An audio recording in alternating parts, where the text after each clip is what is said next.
Does anyone have any tape? I gotta fix this bird. But make sure it's like bird tape. Yeah, we don't want to use any bad tape that'll hurt the bird. So it has to be bird compatible. Compatible. Poor Slam. Living in a hell of his own creation. I need to go to a pet store to get bird tape. So...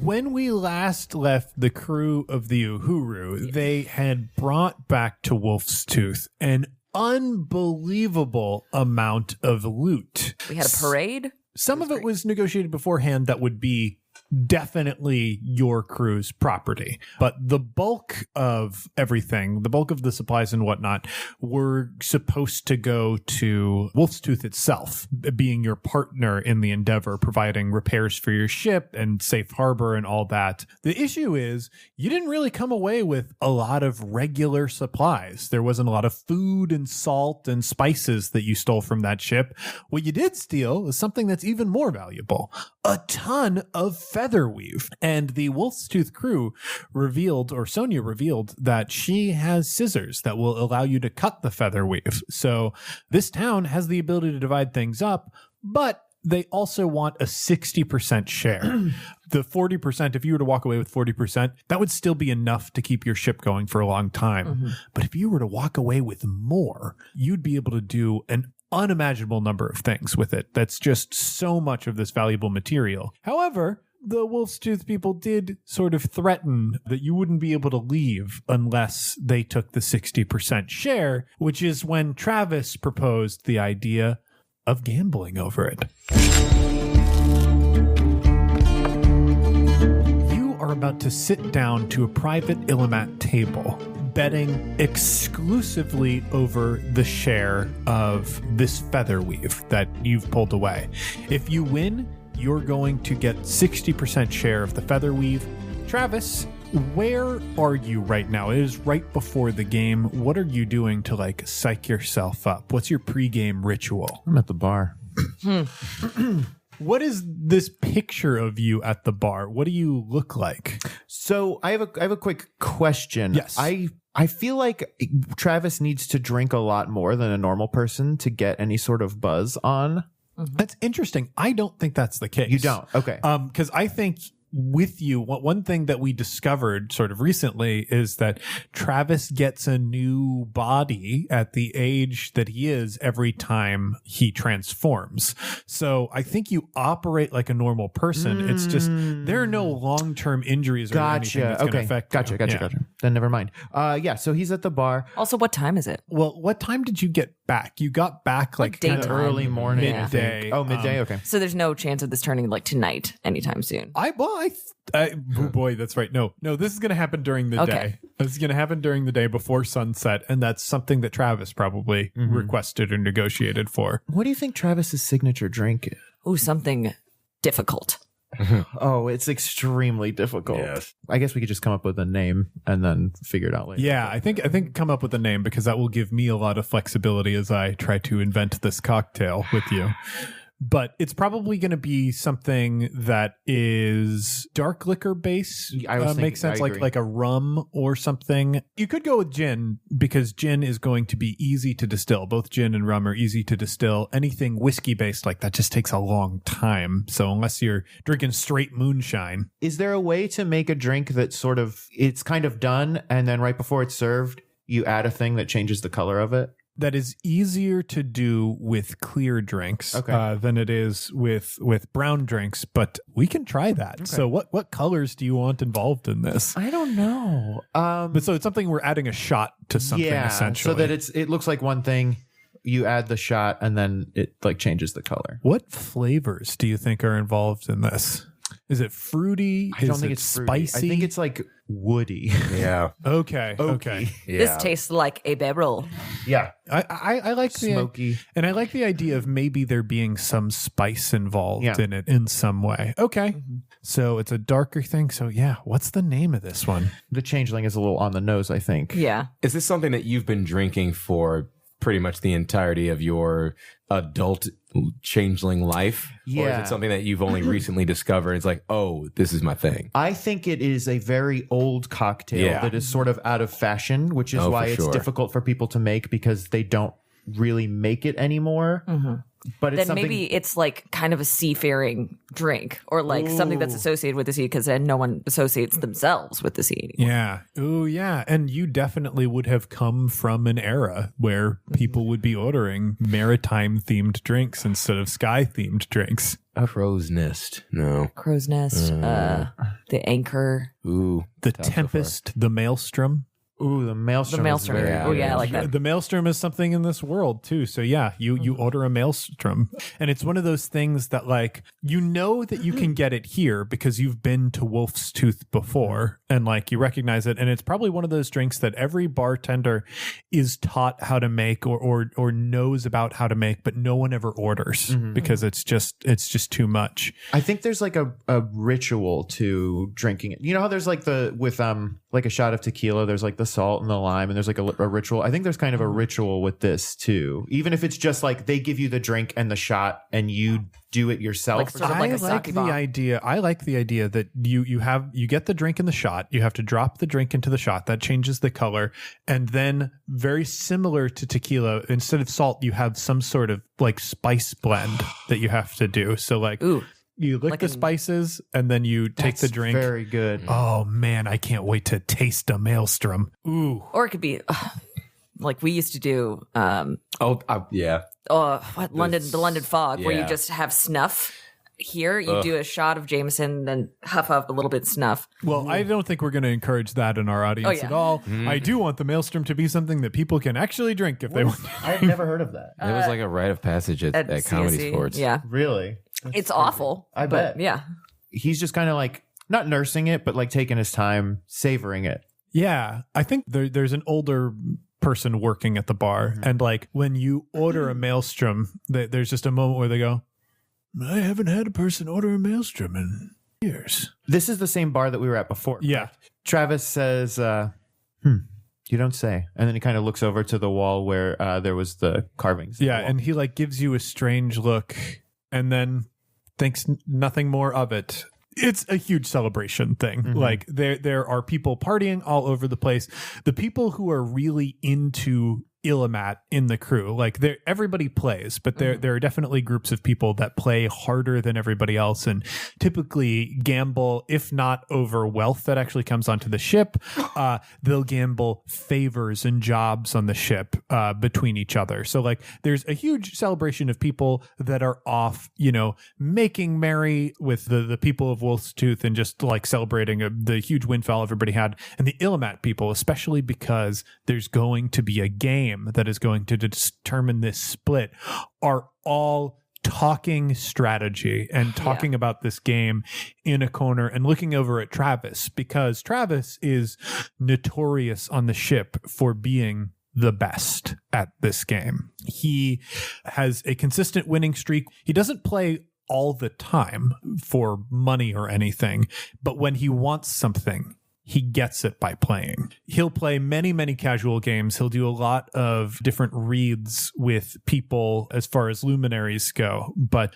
when he wants something, he gets it through Illimat. So there are people going like, this is a different type of game. He's not as good at this version. Or, Sonia's a real shark player and she built up this empire and won it through cards. Like there are rumors flying back and forth there.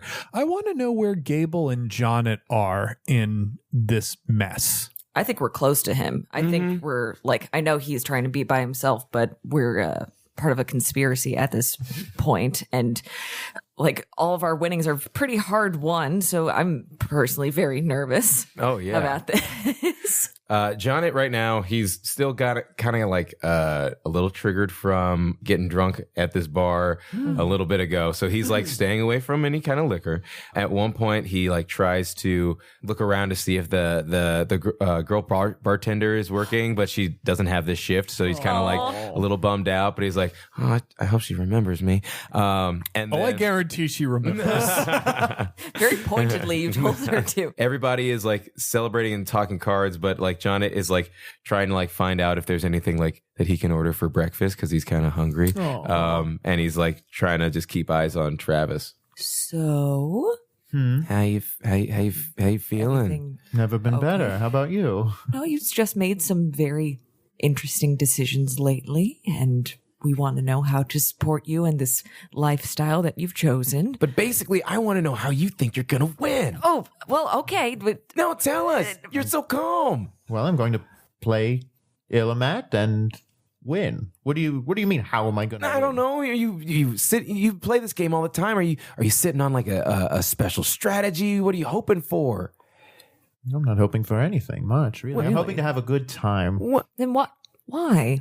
We could have gotten away with 40%. Oh, yes, but wouldn't you much rather leave with 60? I suppose, but Worst case, we leave with 40. I think you and I both know that's not the worst case. I've seen how your games, let's say the stakes can raise very quickly. You have no idea. I think I do. Do you? I think so. Do I? John, I don't. You guys are older than me. I think I do. I'm pretty sure I do. It's just I feel like if you're so confident, you got to have a fool up your sleeve, right? No, I don't cheat. Silence hangs in the air when you say that, because he does insist that he does not cheat, but he wins very, very often. And the very skilled players, even though they've played against him, they know he is a player of immeasurable skill. When they lose, sometimes they get salty and there is grumbling about cheating. So I don't know what Gable and Jonnet believe. If you believe him or don't believe him, we might want to know what that is. You win so much, Travis. It's like, how? And it's like, how? Is it so hard to believe that the luminaries are just on my side? I mean, yes. Yeah, a little bit. Because normally it's a game of chance and how the cards being drawn and, there's strategy involved, but you pull out hands like, you were sitting on them from when the cards were dealt from the beginning. It's more of a question, and we're not going to morally judge you, but if there's any way we can support certain strategies that you may or may not utilize, that may be something that we should do. I think the best way you can both support me is to relax Okay. and have a drink. What are you having? A maelstrom. What's it taste like? You couldn't handle it. John nods once and is like, yeah, you're probably right. Yeah. I mean, I'll have one. Excellent. I think the bartender, shortly after a few maybe more contemplative minutes for Travis and more tense minutes for Gable and Jonnet, the bartender comes over with the 4 glasses that are involved in the maelstroms and a plate with like 2 lines of spice on it. You drop in your drinks, clink, do your spices, and then take a drink. What do they say instead of cheers? I feel like there's got to be some cool piratey thing they say. Yeah. Take flight. Yeah. There's clink, and you taste the maelstrom. And Gable, for you, it is a mix of spices and scents that bring you back to memories that stretch so far back and so far beyond time. Like, I think this is one of the first alcoholic drinks that you had as a mortal creature. So like there's a moment where you are in that and then the spell is broken by Sonia's men calling that the game is about to start. And tables clear away. There's a large ring of people as a wooden Illimat in 4 pieces is placed almost ceremonially in the middle of a table. The mat is laid out in quadrants. Then a wooden box is placed down to take the place of what we know as a cardboard Illimat. Spit sees Jonnet looking over. Have you ever seen a race game of Illimat before? No. This seems pretty intense. This is a bit different than the game that you probably played growing up, for sure. How so, Spit? And is it sexual? Could be. He says, patting you and like rolling his eyes a little bit. This one works a bit quicker than a regular Illimat. In a regular Illimat, you play a long, lengthy game, and it's all about points. But in this one, rather than picking up as many cards as you possibly can, you only want to pick up specific cards, enough to clear a field. The first player to clear the field takes home everything. Spit, do you have any other expository information you'd like to reveal before the game begins? I don't know what else the audience needs to keep track of. Audience? There are like a bunch of people gathered Yeah, around. but you were speaking directly to me, Spit. Gable looks around and notices that Dref is asleep in a corner because he's been so stressed out recently, and he finally realized that there's been a break in momentum and the captain's fine, so he's asleep in a corner. So Gable goes and picks him up. Yeah, wow. Picks him up, brings him close, kind of like holds him like a ventriloquist dummy. Slowly rocks him back and forth. So for the game, they bring out the deck. And one member of each crew shuffles half of the deck, and they cut it together. Who have you selected to be your shuffler? I mean, I think I'd pick Gable, actually. It'd be cool if you could do Ormar, though. Do you think we could? Yeah, that makes sense because you've already established a romantic connection between you two. Yeah, okay. It's Oromar. So JPC's not here. yeah, JPC's not here. How are you going to roll for it, though? No, I'm not going to roll for anything, Liz. Oh, dear. Oh, my God. Where we're going, we don't need rolls. Have we revealed our ocuses yet? Did we do that in the last one? So you've revealed what the ocuses are to each other, but they have not been placed on the Illimat, and your hands will be given to you after you've placed your ocuses on the Illimat. The Echo. I think actually this is one that I haven't written rules for yet, so we're going to instead draw Casey, cut this. Also, Casey, how are you? I am fine. the perfect crime. Nothing lets on that this is not the Oromar that you once knew. And this is something that I don't think anybody... Does anybody here have divine magic? I Oh, do. yeah. It would be Gable. Very much so. Gable, I like that you are currently holding the sleeping form of Dref. Like a baby, like a big fat baby. Mm-hmm. That's what Dref is. It's a child, a baby. And I think you have grilled him extensively on necromancy. It's something that he will talk about at length because he doesn't get the opportunity to talk about it often.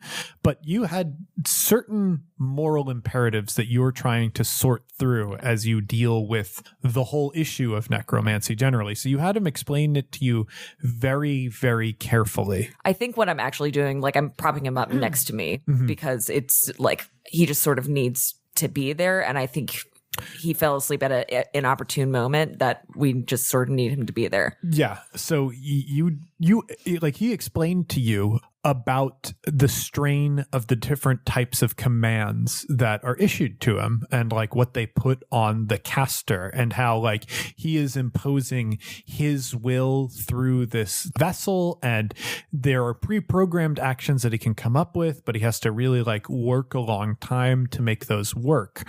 So there's a pang of nervousness that hits you when you realize that Dref is passed out asleep right now and Oromar has to shuffle this deck of cards. And then Oromar takes the floor.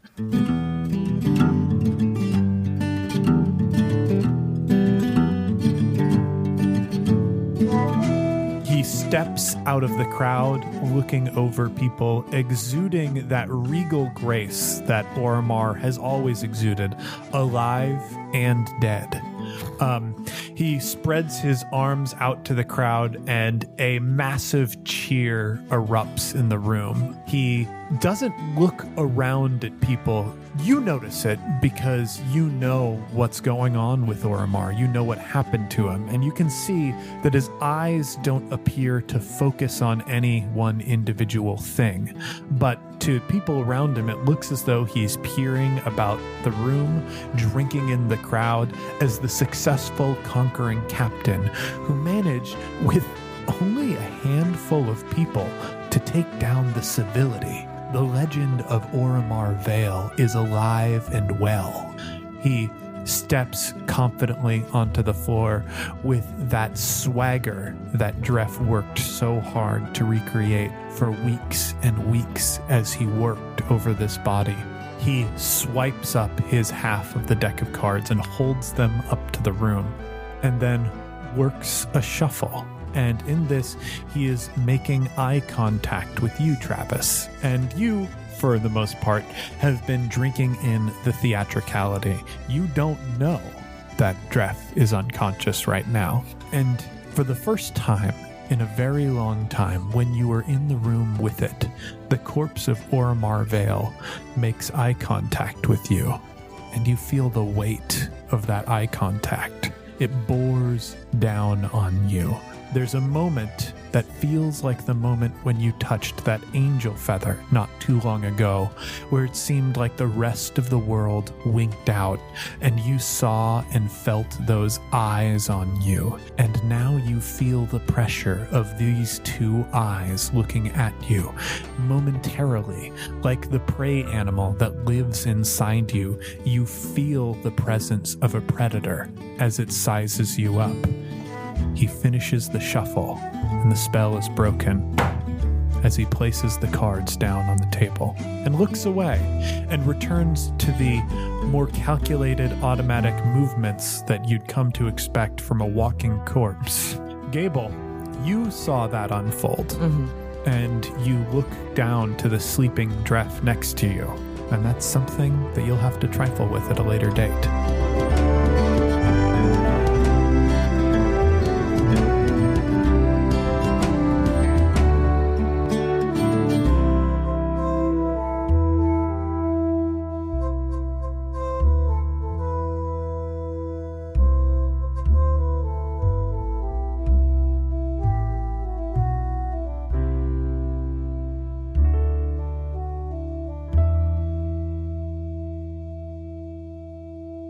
One of Sonia's big beefy boys slaps down their own half of the deck, and the two are cut together. Then 4 luminaries are dealt to the edge of each map, and Spit leans down to Jonnet. Now, in a normal game, the first player gets dealt 3 cards. And is this just to me?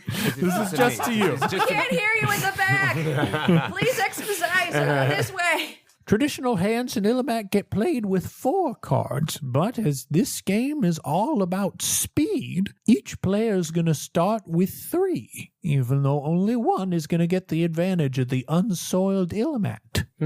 So 3 cards are dealt out to each player, and they sit in front of you. Before you are allowed to touch your cards, you have your Ocus in your hand. The person calling this match, making sure that there is no cheating, watching both opponents, stands over the match and goes, "As it stands, this match is taking place to decide the stake in the job concerning the Civility.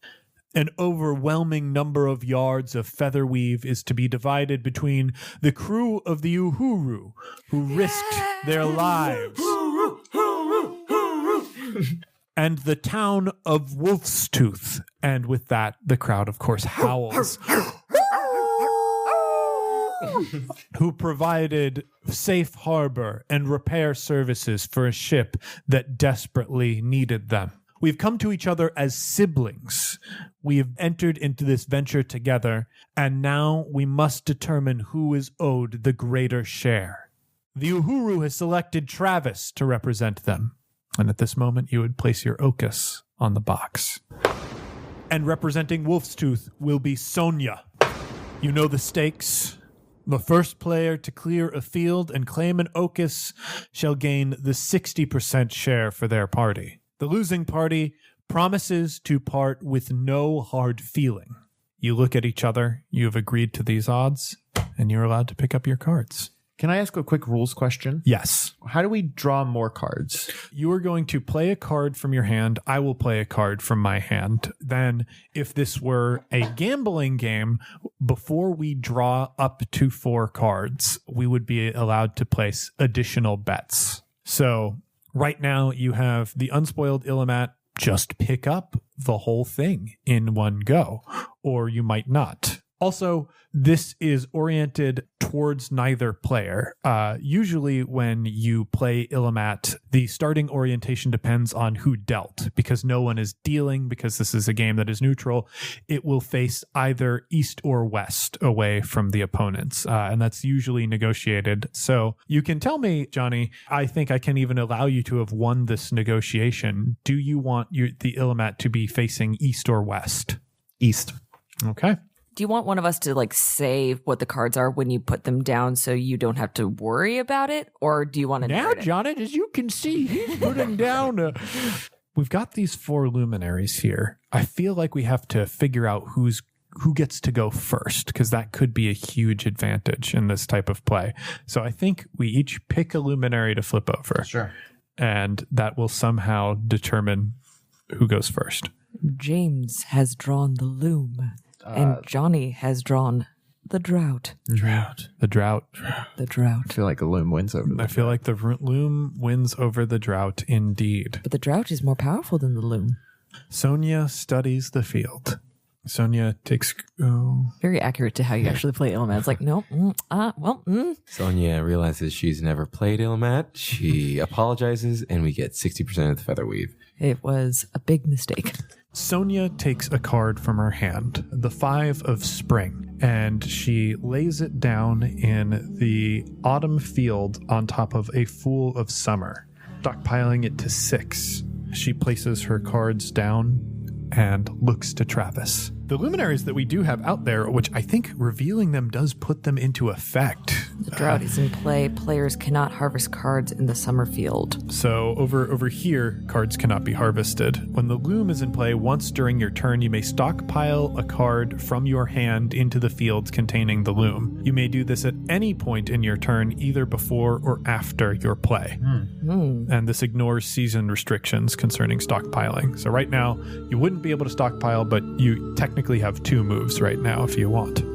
And you can only harvest once per turn, correct? Yes. You can only do an action once per turn. Right now we get an extra stockpile because the loom is in play. Travis will harvest the cards that you just stockpiled. Oh, shoot. The 5 and the 6. Or All the right. 5 and the 1, making 6. Using 6. So you when you do that, you take a 6 from your hand and you place them into a separate score pile. Gotcha. So that goes into your score pile. So now we're both at 2 cards. We're down 1 card in the fields. So now the announcer goes, now would be an appropriate time to make any raises or change the bets at all. Sonia is silent. Are both parties content to hold at the current odds? Yes. Sonia nods. Then 2 new cards are dealt. Afraid that he was going to go wager more for I a was second. also afraid of that. Okay. And it's Do good we- that he didn't. Yeah. Do we trust Travis? I'm not sure. Okay. Just making sure we're on the same page. What does that maelstrom taste like? Have you ever burnt a fire and then thrown dirt into it? Yeah, to put out the fire. And then you ate that dirt. Ah, you lost me. Okay. I've eaten dirt though. When does the box get rotated? The box gets rotated when face cards are played. Okay, cool. Thank you. Once again, this Now is the Illimat. Illimat will rotate once you play a face card. You there, gotta tell me Johnny. when you start talking to me, man. I thought you left. Illimat, a game for enemies.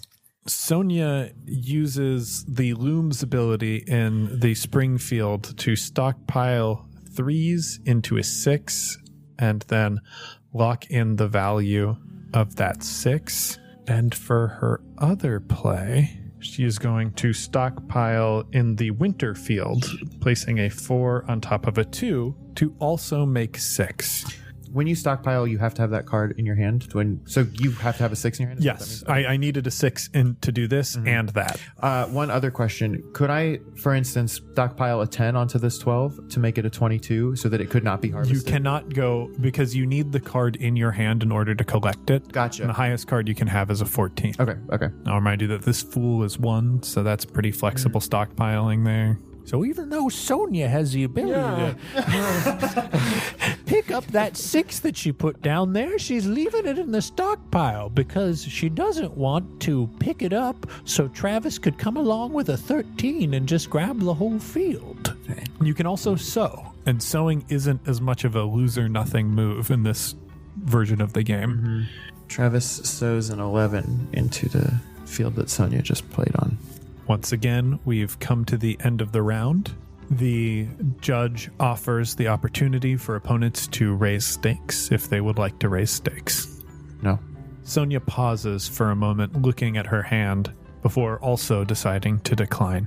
What do you mean you've never eaten dirt? It's very good for you. Well, I never found myself in a position where I was either curious about the taste of dirt or bullied to the point of being forced to taste dirt. Well, if you ever have an iron deficiency, it's always Johnny, did you have a 10? Very useful. Just like loose dirt, any old dirt. Any dirt. I You had asked I a feel like the question about the 10 nutritional earlier. qualities Oh, no, I of was like just dirt could being vary so Nobody's much. hearing your dirt conversation because Johnny and I were also talking. Sonia has placed the 4 of autumn down upon the Fool of Autumn in the summer field, locking in its value as 5. Yeah, Travis collects a 7 from summer. No, I can't. Because No, you it's can't. the drought. Oh, that's right. Travis sows a 7 in winter. And he raises. None. Sonia stockpiles into the autumn field, placing a 9 on a 2, making it 11. Travis sows a 2 onto this 5 in summer, making it a 7. Ooh. No raises. None. Sonia uses her 6 to collect her pile of 6s. So you can only stockpile with the loom, not sowing. Oh, so you sow. Then, sorry, I didn't realize you just sowed. Okay, you sow, locking that field into winter. Opponents once again decline to raise the stakes, and they draw. Casey, keep all this in. It's all good stuff, Casey. Sonia collects an 11 from the new spring field Travis uses a 7. to collect his 7. Oh, and clear the field! Sonia slaps her cards down on the table. There are mournful howls and shouts and cries. Quickly drown them out. Those chants of hooroo rise in the room, eventually overtaking the disappointment of people in Wolf's Tooth. Travis throws his hand down on the box, which causes the Okuses to like sort of bounce up into the air. Oh, yes. And he snatches his and puts it in his pocket.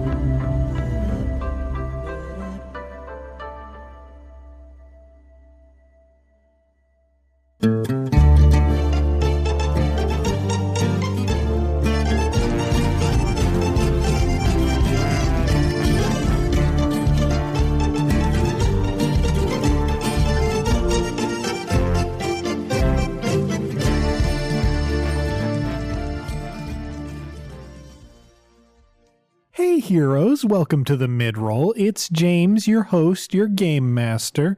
I hope you're all excited to try a maelstrom because I have been working on a recipe and I think it should be done by tomorrow. For those who don't know, I'm kind of a cocktail nerd, and the thought of creating custom cocktails for this setting was extremely exciting to me. So watch out on Twitter tomorrow so that you can get the recipe to make your own maelstrom. Speaking of Skyjacks setting information, a lot of people have been asking for a world book, how the luminary divinations work, and of course for an album of the soundtrack that Arnie Parrott composed for the show. I am super excited to get you heroes more information about this show and its setting. Some of those projects require coordination with Together Studios, the publishers of Illimat, and I've also got a lot on my plate right now. And rather than continually tell you all individually that I'm planning on releasing those projects at some point, I think it would be better to do it all at once, which is why we've created a mailing list for Skyjacks. You can either click the link in our show notes or go to bit.ly/SkyjacksCrew and sign up for our mailing list. When we're ready to announce things like our soundtrack album, a world book, additional setting information, maybe even some storytelling games, the first place we'll announce it is through our mailing list. If you like the show and you're excited about more stuff coming out, I definitely recommend signing up for the mailing list. Before we get back to our episode, I want to take a quick moment and thank some of our backers on Patreon. First up, we've got Jenny and Nate Newlon. Jenny, thank you so much for listening to the show. We were supposed to thank you years ago, and we finally managed to fix the problem. Nate, thanks so much for staying on top of us. Austin Clemens, thank you very much. Rodney Rea Jr., thank you. Andrea Ringel, thank you very much. Justin Hunsaker, thank you so much. Morgan Gate Levin, thank you. Ben Summerfield Cow, thank you so much. Ryan Bolter, thank you. John O'Keefe, thank you so much. Byrony Russell, thank you very much. Michael Karaher, thank you so much. Trevor Waldorf, thank you. Corey Davis, thank you very much. Rasmus Carolinus, thank you very much. Sean Stokes, thank you. The Other Melinda, thank you very much. Bardvark, thank you so much. Christopher R. Gould, thank you. And Cameron Chai, thank you very much. Thanks again to everyone who supports us on Patreon. You make this show possible. I want to remind everybody that if we manage to get our Patreon to hit $8,500 a month, Campaign is going to be able to be a weekly show again. If you're enjoying this episode and you can't wait to hear the next one, you can help out by going over to our Patreon feed and subscribing. Even contributing a small amount each month makes a huge difference. If everyone who listened to the show gave just $1 a month, it would change everything. And if you subscribe at higher levels, like $5 a month, you get access to secret archive bonus content. And that's not just from Campaign, it encompasses the entire network, including One Shot and all of our other amazing actual play shows. If you're looking for a non-monetary way to help out the show, the best way is to leave a rating and review on iTunes. Those help new people find the show, and I would love to see some new listeners. So if you haven't already, take the time to log on to iTunes and leave us a rating. With all that out of the way, let's get back in the sky.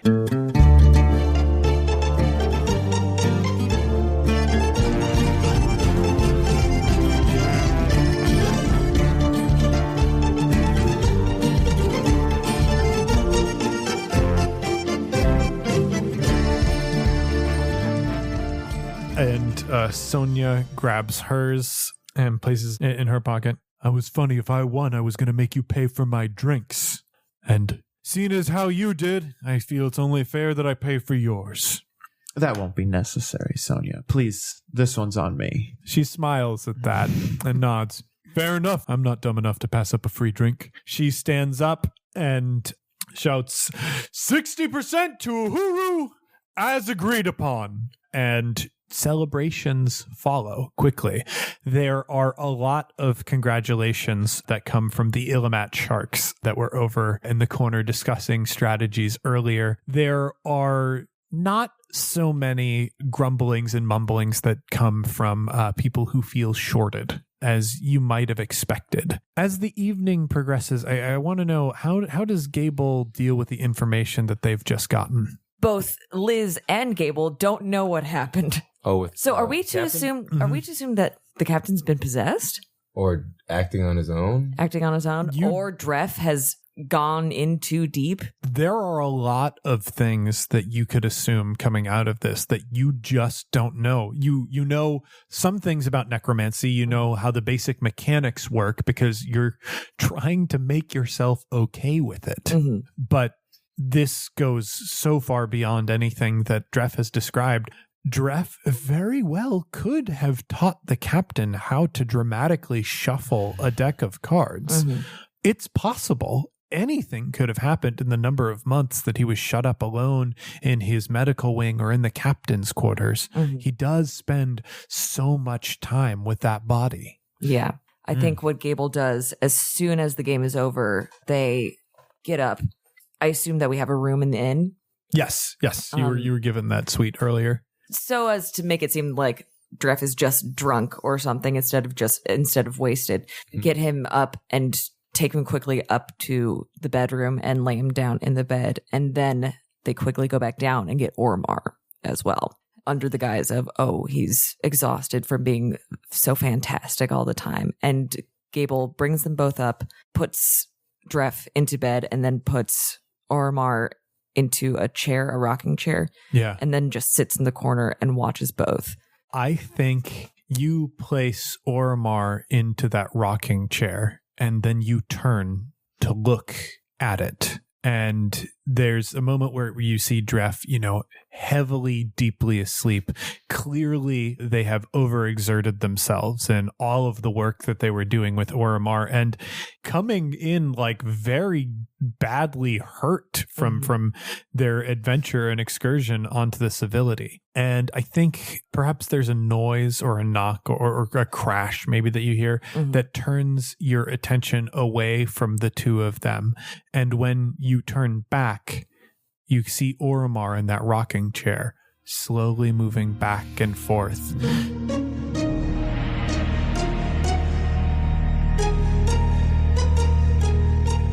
Staring at nothing in the room with that dead-eyed stare that he's always had, that lets you know nothing is going on in there. Gable stands up and then sits at the bottom of Dref's bed and looks at him and says to themselves, "We're in way too deep." And we'll cut away from there. Travis, what is it like when you take a friggin' victory lap? Lots of loud, excessive drinking, buying drinks for everyone. Because honestly, getting around for everyone in the bar is small peeled potatoes compared to what we've just won. Yeah, absolutely. And also, I think that as the revelry continues, like in the distance, I hear like bells ringing that sort of mark whatever. It's about to be sundown. Okay. So the bells are ringing, and I sort of got carried away, and I realize that I need to like get upstairs fast, or I'm about to show everyone that I'm a puppy. Yeah. Are you a puppy though? Yeah, we don't know. Yeah, it could still be summer. We did not draw for the seasons right now. Well, everyone, thank you so much for your good cheer, and I hope that I passed a little bit of luck on to you, and may the luminaries be on your side. But I, alas, must retire. 2 wins in such a short amount of time truly makes one drowsy. The sun sets quickly and faster and faster. Some of the people look around and like wonder what is going on, and then there's a quiet realization. It's, oh, Oromar's not here. I get it now. Oh, no. As Travis moves up the stairs to go to the room, there is a lot of alcohol flying back and forth. Money and credit are changing hands in games of Illimat, and there is music in the tavern. People are singing together, and the crew of the Uhuru is spread out throughout the tavern with glasses full, though a few are gathered around a particular table as they are ordering more food and more drink to be brought in to celebrate their great fortune.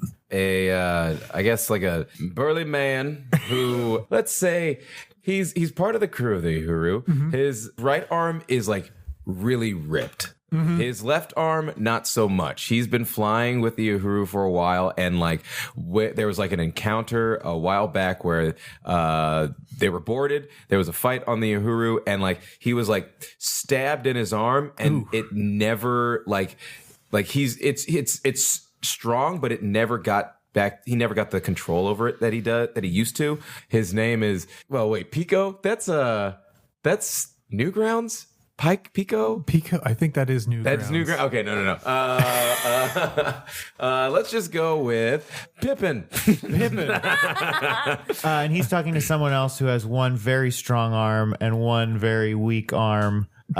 He's wearing like a long shirt and like very long, like a very long shirt. And like capri pants underneath. Okay. So when you say long shirt, you mean long sleeves? No, I mean like a tall tee. Okay. Or like a Big and tall nightgown. tee. Yeah, I mean basically yes, like a nightgown. Okay. Great. And he's also got one very strong arm. But his left arm is very strong, and his right arm is not as strong. You see, we got some M. Night Shyamalan fans in this room. It was truly impressive. I couldn't believe it. It was amazing. We're going to come out of this very rich men. And we would have to begin with, but look at us now. You know, he talked a big game, but I never really believed him too good. He's a bit of a kind of a jerk sometimes, but sometimes I feel like he can very much come through for all of us. A shot of rum for my friend. Oh, and a shot of rum for my friend. No, well then we should pay for our own drinks then. Where's the fun in that? We'll each pay for each other's drinks, then we'll link our arms and do the shot around our linked arms, you know? A couple shot, yes. I feel like our barracks is very, very separated in the Uhuru. What was your name again? Jerry. Jerry. Just Jerry. All right, Jerry. What's your name? My name is Pippin. Call me Pip or Pe. All right, Pet. All right, yes. And you know, that's not all that Travis did today. He was aboard the ship with me and everyone else. He was fighting. He got all the cargo in the first place, him and Jonnet. Well, those two are shaping up to be quite the newcomers. Probably the two best people on this whole ship. I would have to agree, yes. Well, now, we don't want to go overboard, certainly. Well, no, because there's all that scary water down there. Did someone say overboard? What does this person look like?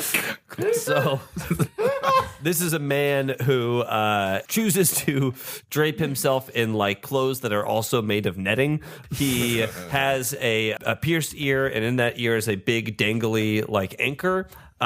His name is Overboard. Overboard is kind of old, kind of cantankerous, but he's got kind of like a Captain Hook fear of the water because he knows that there's something down there that's calling him to return to what he calls his home. Why was Captain Hook... Alligators don't live in seawater. Crocodile. Oh.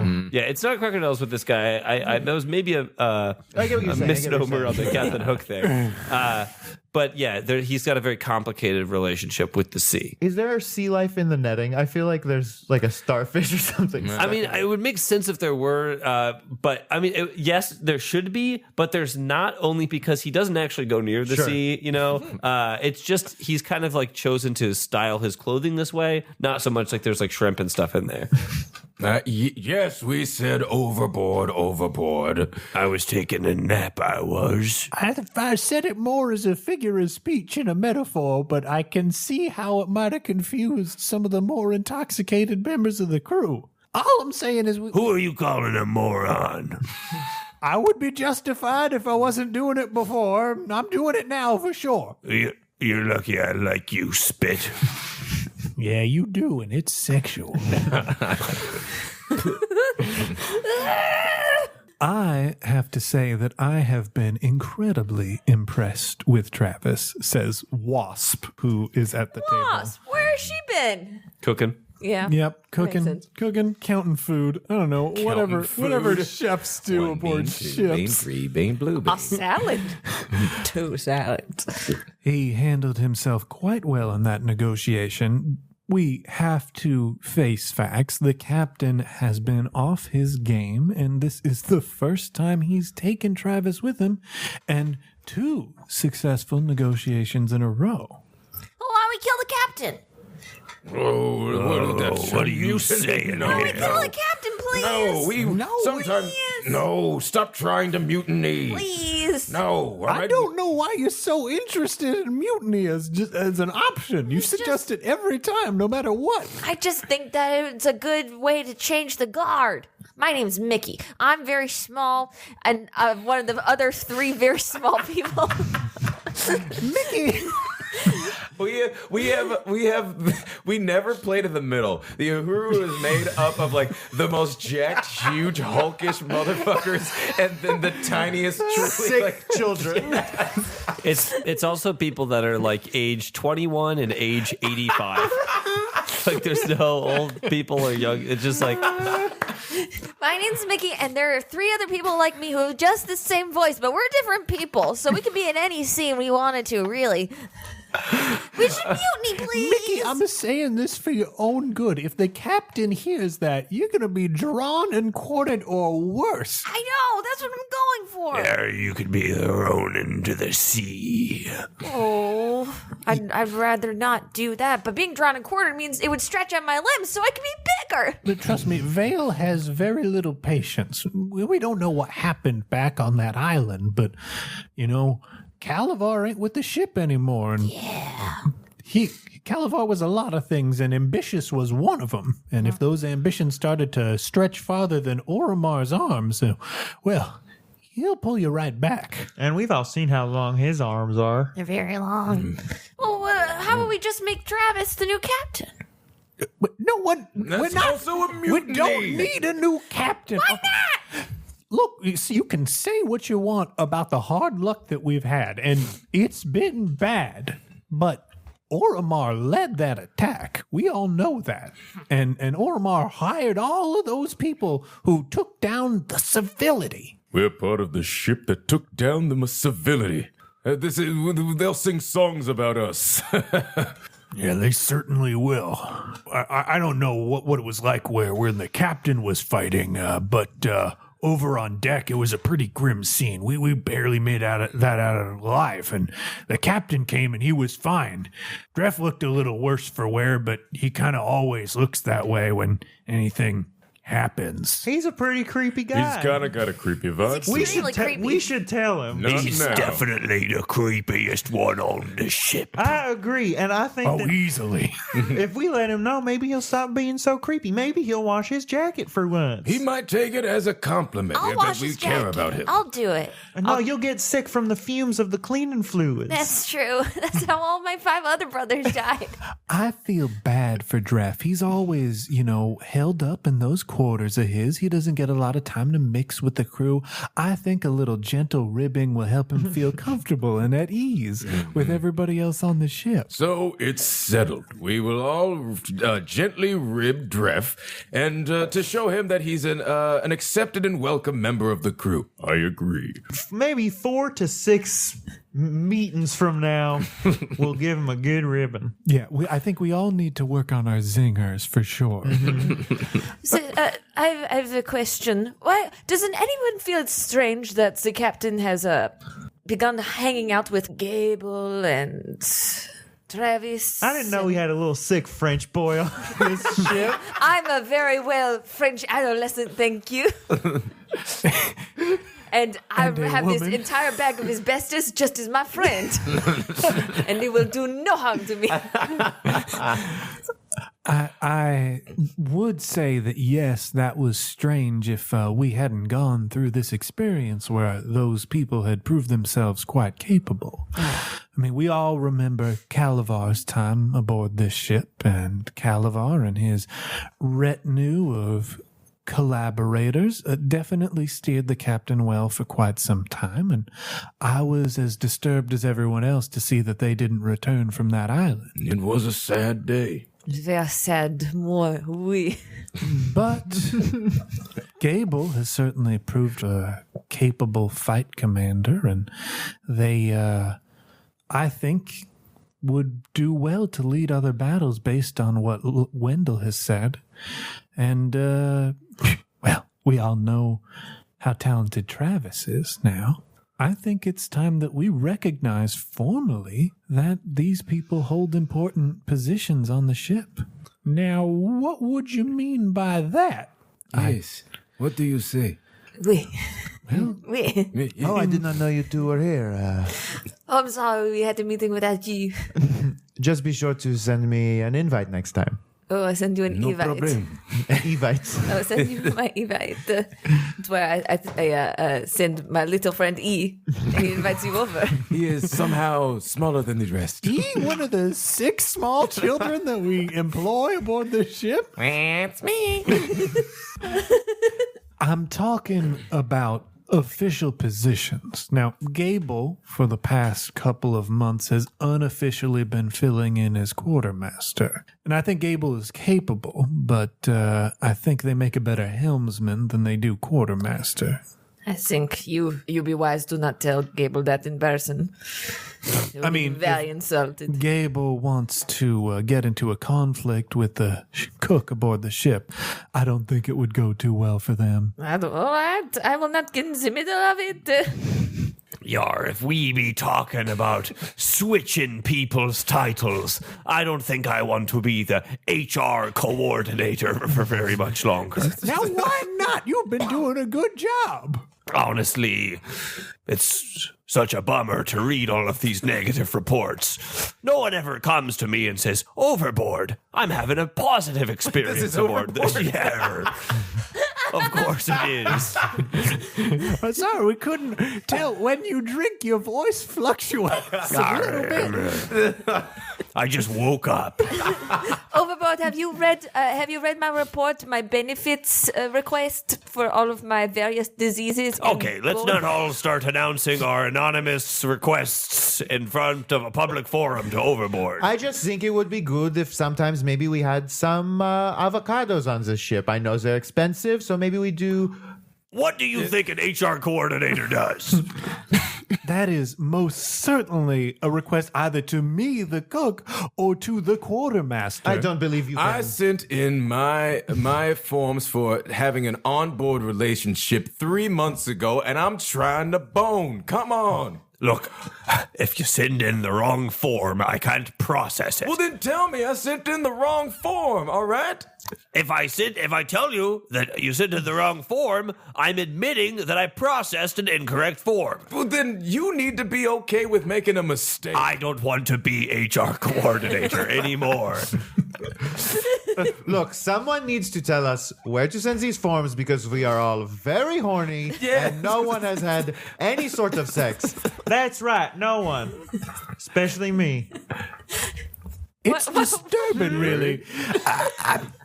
No, I understand maybe an instinct to want to shift around roles. I just don't think we should give people jobs that are beyond their abilities. You know, it takes training to be a quartermaster. It takes familiarity to be a quartermaster, but it also takes talent and skill. Mm-hmm. We've seen that Travis is an exceptional negotiator, and quite frankly, one of the things that a quartermaster needs to do is deny requests. Is he good at negotiating, or is he just flirty?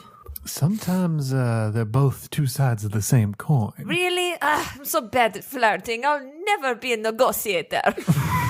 I respect Gable. I think Gable definitely has earned a forward position on this ship, being a prominent member of the crew, but Gable cares too much. Gable rarely denies requests for food, rarely denies requests for aid. I believe many people have been sent to Dref's care after making a request for medicine from Gable, and they've received medicine that perhaps was not strictly necessary at the time. Stores have dwindled. Well, I think this is a good idea, assuming it does not require any additional rules or knowledge of any systems. Well, it does. It absolutely But does. Travis has proven himself to be someone who can pick things up on the fly. And I say that we give him the quartermaster position, and he will impress us all in no time flat. But he certainly doesn't care for responsibility, though. Was that a different guy? Yes, it is me, Toku. I have been here the whole time. No one ever notices my face. It's too beautiful. We can't look at it. Oh, thank you. Thank you very much. Is that why you always wear that hood? Gorgeous To cover your gorgeous face? Yes, I am too pretty. I am too pretty. If I showed you my entire face, you would all fall in love with me so fast. We would not leave port. Yeah, the HR department would be loaded down with relationship requests. Which is why I only show one eye. It's so pretty. And for the record, there's a lot of other people that are here that aren't talking. Some of us just like to listen. I like to listen too. I'm here on the roof. I'm a Spider-Man.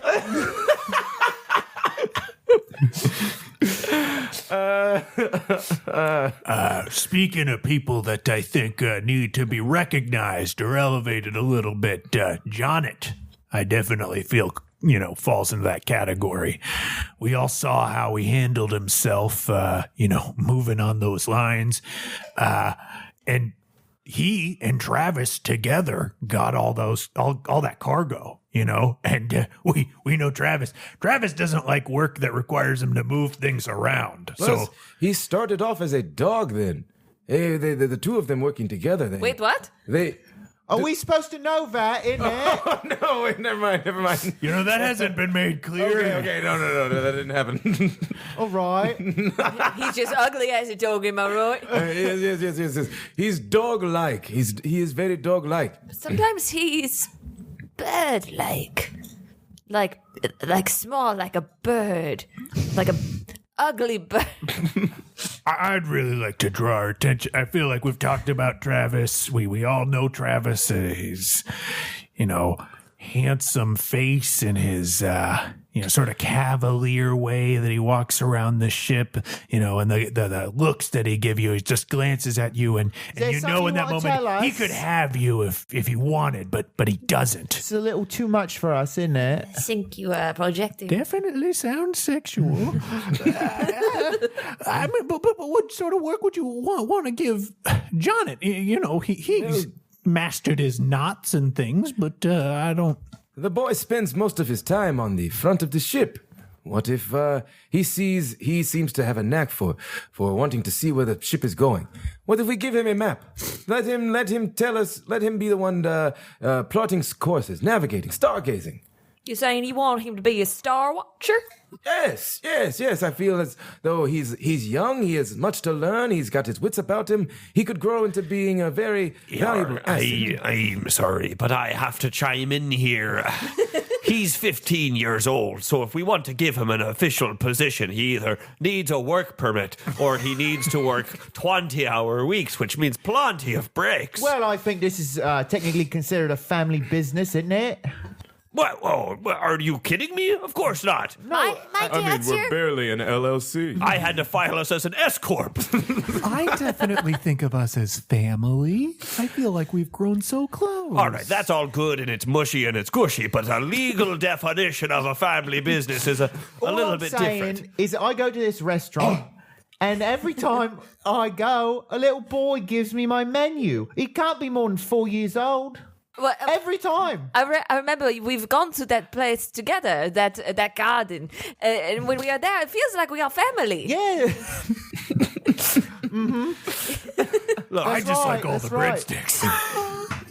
I could eat there for days. I mean, he has a point. You don't want to get in a violation of a government statute like that. We're already breaking the law. We are pirates of the sky. We exist above the law. If we want to make a 15-year-old boy responsible for navigating the entire ship, then we are free to do so. I say forget about it. Also, if we're gonna think about, how old people have to be to work aboard a ship like this, at some point we're gonna have to address the fact that almost half of the crew is sick kids. Yeah, we are. Yes, we are. That's me.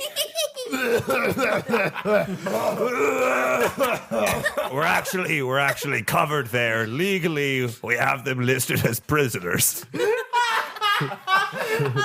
Oh, yeah, I forgot. You could just make prisoners do whatever work you want. Yeah. Okay, that makes sense. And John, it does seem to be too important to classify as a prisoner. Well, I will say that Jonnet is about the age that he could start learning star watching. It's not just a trade that you waltz right into. It takes a lot of time to build up that skill. And So you're saying he could get a learner's permit? I think so. I mean, that sounds more of an HR issue. And we're back to you. I mean, the learner's permit is easy to come by, but we're not considering the even bigger picture here. What is that? What is that? The ship already has a star watcher. It's me, the Spider-Man. It's Spider-Man. But Spider-Man has been the interim Star Watcher. I mean, Spider-Man spends most of his time up in the netting and the rigging, swinging around. Yeah, it's just more convenient for me to look at the stars. I would like to retire, though. I have a family. And also, I mean, the navigator before that was definitely one of Calavar's people. So, I no offense to Spider-Man, but None taken. I have been calling you Spiderman. I did not know that it was Spider-Man. I didn't want to correct you. I was just happy someone was talking to me. Oh, Spider-Man, please tell me. We are crew members. Okay. We are family. That's true. But I am going to leave at this port. I didn't know you had family. Get me pictures of those children, those spider kids. Spider-Man. And while we're on the subject, my name is Nick. People have been calling me Terry. I don't know why. My name has always been Nick. Thanks, Terry. Well, unfortunate. This is why Nick doesn't talk at meetings. it wouldn't be bad to have more than one person knowing the navigation trade, especially if we're losing Spiderman. Spider-Man. Spider-Man, come talk to me before you leave the ship. We'll talk about your pension and withdrawing. You're not quite 65 years old yet, so... No, but I have PTO that I would like to pay You out, have please. 3 years of accrued PTO. Oh, holy shit. What kind of system are we? Infinite rollover days? What did I... Oh, back to the old drawing board for overboard. I think while you're moving upstairs, like maybe your spine is starting to Yeah, change a it's little bit. happening. You really gave it too much time on that one, and you burst into the room behind Gable. Oh, cut that one close. Close. Oh, sure. I'll just- Crinkle, crack.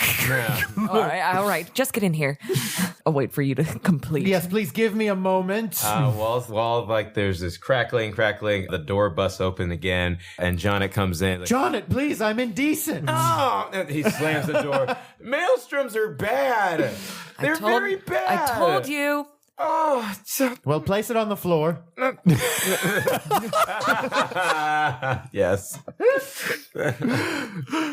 Please add dog lapping noises into. Yeah, smash cut to a stark white coyote drinking from a glass on the ground.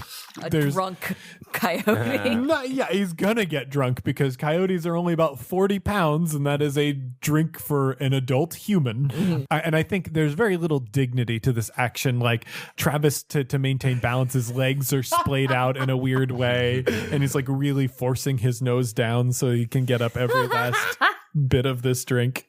We should get bowls. Why haven't we ever gotten bowls?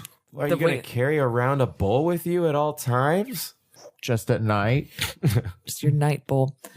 You could wear like a hat. Oh yes, let's get you a fun little hat for my big dog friend and its little bowl hat. Why didn't you raise any stakes tonight? Didn't I raise the stakes enough? It's fair. I mean, that was impressive, man. That was crazy. I had no idea that you were sitting on that. Sitting on what? You harvested all of spring. That was awesome. Yeah, that's Illimat, baby. He says, stumbling a little bit. I think he was like finished with the drink and tried to hop up onto the foot of the bed and like missed the first go because he's definitely got hit by this drink. I'll tell you who the real fall of winter is. Sonia.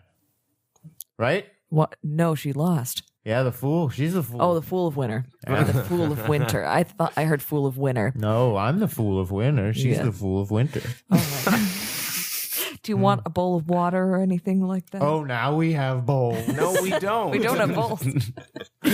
We don't have bowls. Just be careful of Dref. He seems a little sick. He's out. Yeah, Like that's a lot of noise going on, even with the door closed. He's been asleep for quite You some know time. those sheep, the goats, What? the goats that when they get startled, they sheep? pass out. Oh yeah. I think he's like that, but a man. He is very close to a screaming goat. Those are funny.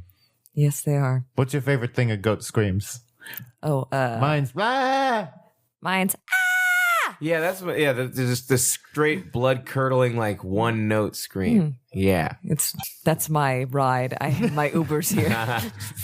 Hey, quick question What? for the parlor.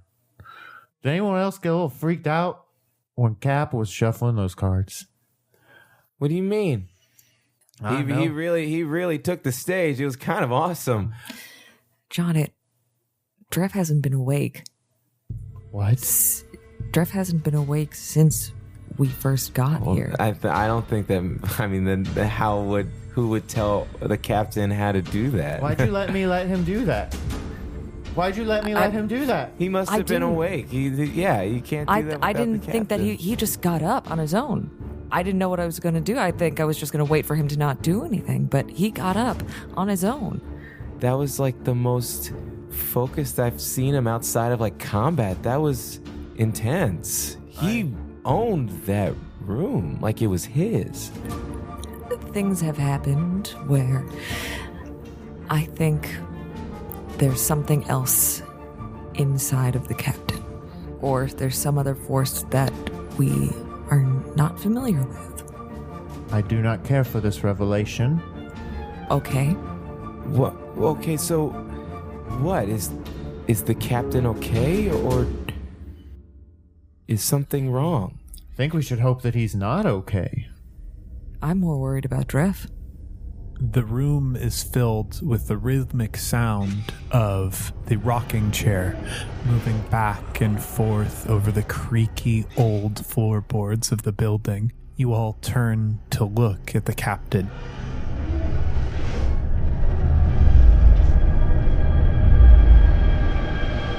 There's a certain amount of horror that everyone would look at a walking corpse with, but there's newfound wonder in this thing that has been living, or I guess not living, alongside you and your friend for the past 6 months. And you search it for some sort of clue of another supernatural force that could explain its strange behavior. And of course, it winks. And that's the episode, folks. Yeah. Yeah. Mummy, hachi machi. Skyjacks.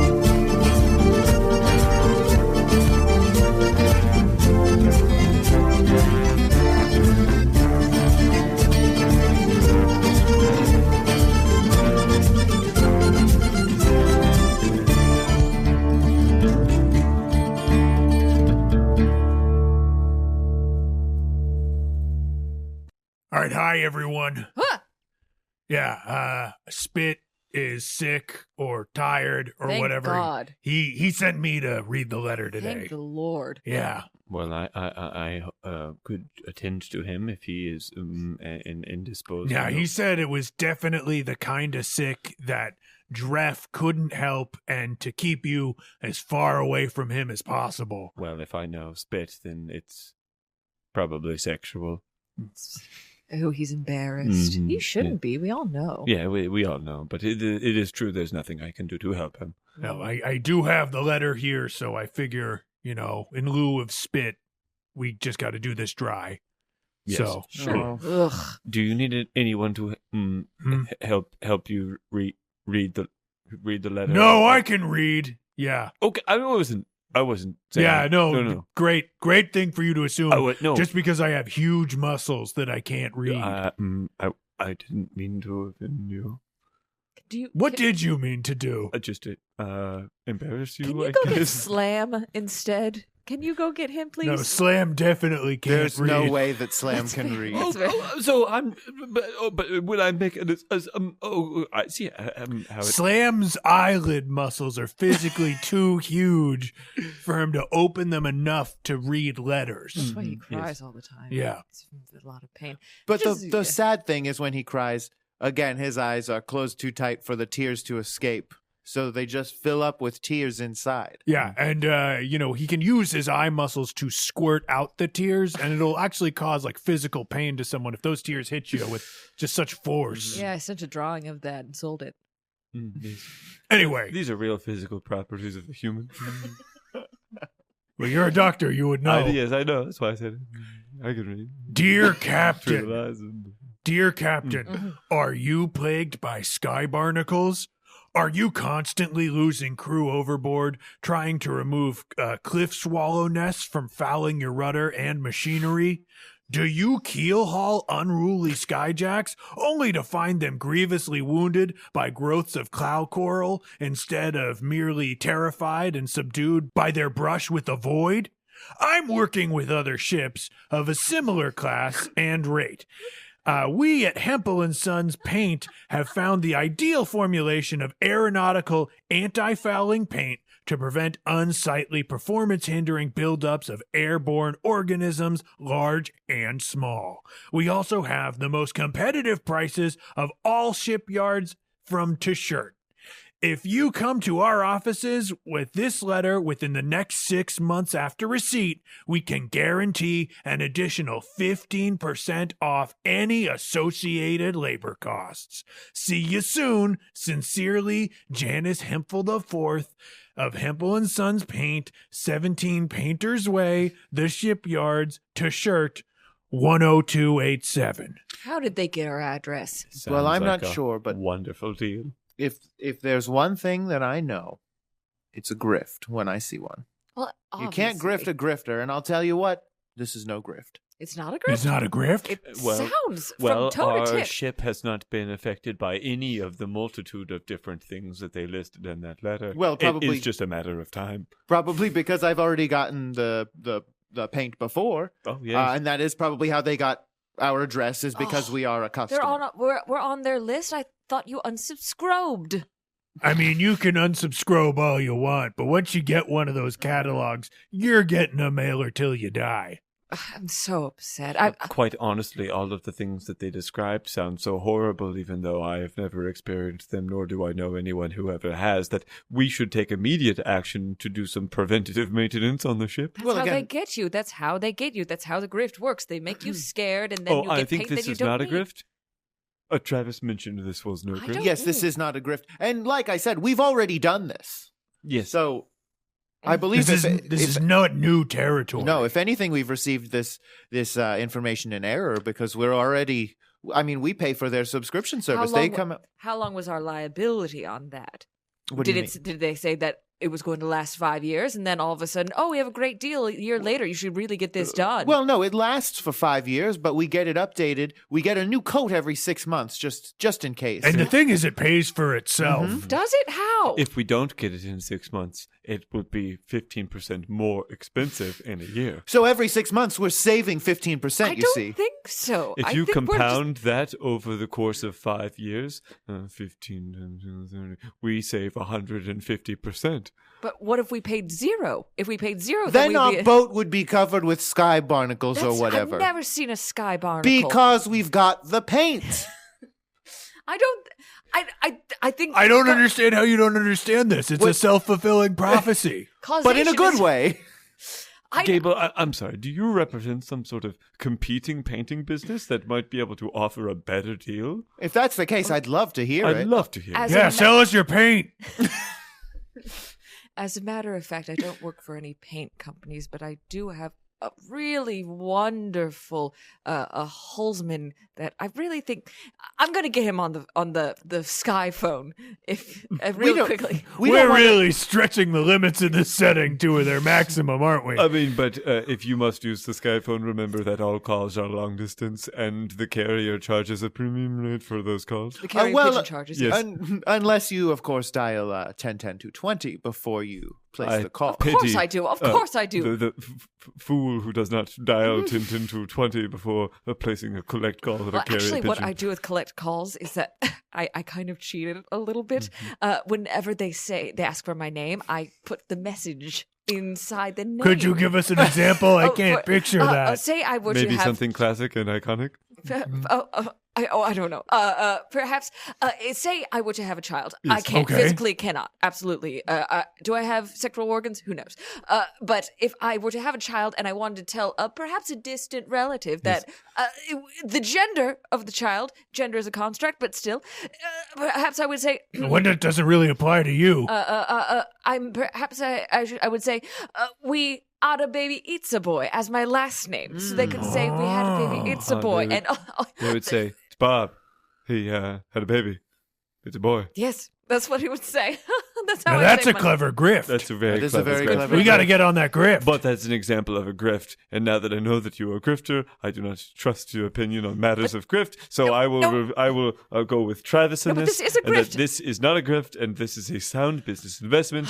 I would also like to buy one for my personal use as well. Wonderful. And you know, speaking of upgrades to the ship, I did read the newspaper. The weather report in the newspaper did say tomorrow will be hot. Oh, really? Okay. Yes, just like yesterday. Just like yesterday. Just like yesterday.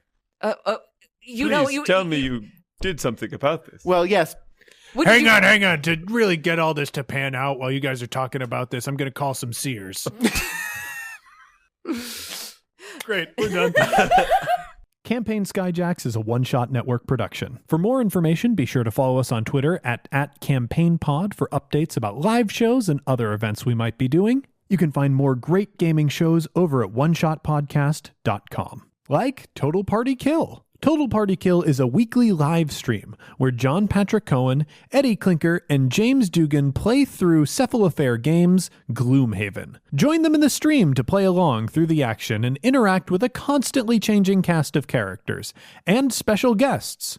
Or watch them after the fact on the One Shot YouTube channel. TPK airs Thursdays at 7 p.m. Central Time at twitch.tv/OneShotRPG. Jonnet Kessler was played by Tyler Davis, who can be found on Twitter at TylerADave, on Mainstage with Second City, or at IO with Devil's Daughter. Gable was played by Liz Anderson, who can be found on Twitter at LizAnderson____, or at Comedy Sports Chicago with the One Woman No Show. Travis Madigo was played by Johnny O'Mara, who can be found on Twitter at JohnnyandBriefs, or on his podcast, Dilettante Ball. Dref Wormwood was played by John Patrick Cohen, who can be found on Twitter at JPSoFly, on stage at IO with Devil's Daughter, or on his podcast, Hey Riddle Riddle. I am James D'Amato, your host and game master. You can find me on Twitter at OneShotRPG, or on my other podcast, One Shot. The original music featured in this production was composed and performed by Arnie Parrott. You can find Arnie on Twitter at ARNEPARROTT, and you can find more of his work at atptunes.com. This episode was edited by Casey Toney, who can be found on Twitter at CaseyPony, spelled CASEYPONEY, or on his own podcast, Neoscum. Our logo was designed by Fiona Shea, who can be found on Twitter at FionaPup. The world of Sphere was inspired in part by the music of the Decemberists and the card game Illimat, property of Together Studios. The role-playing game used for this production is a modified version of the Genesis role-playing system published by Fantasy Flight Games. There are no kings. Take flight, heroes. Health to the strangers who've ever been kind, and once for our friends ne'er to rise. Twice to the dearest we're leaving behind, who know we can never deny the call of the sky.